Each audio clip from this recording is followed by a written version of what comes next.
Rodriguez, Dolan Castro, patrol ng Pilipino. Naghigpit na ng seguridad ang isa pang subdivision sa Quezon City na sakop rin ng lupaing inaangkin ng iba. Handa rin ipaglaban ng mga residente ang kanilang mga tituladong bahay at lupa. Nagpapatrol, Atom Araulio.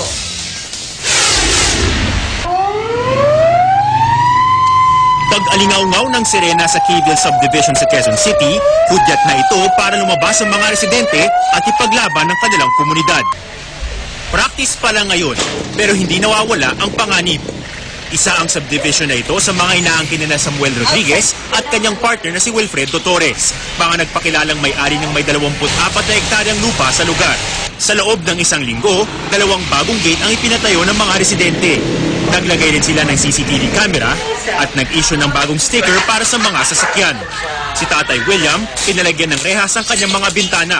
Naglagay din ng kandado at may nakaumang na pangdepensa. Nakanda kami mamatay. To defend our right. Lahat ito para pigilan ang pagpasok ng umaangkin ng kanilang lupa at tahanan. Masama ang loob ng mga residente sa umano'y basta nalang pagkuha ng kanilang pinaghirapan. Isang araw, magigising ka na lang dahil sa pirma ng isang judge, wala ka ng property. Tapos ngayon, ikaw pa yung squatter sa sarili mong lupa. Ayaw mang humantong sa karahasan, handa raw sa gera ang mga residente.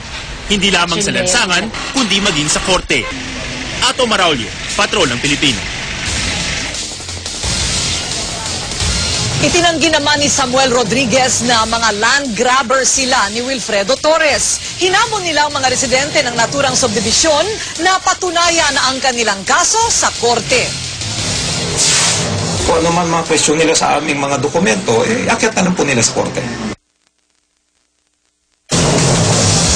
At susunod na exclusive, 2 umano'y pulis na kunang kasama ang kidnap slave.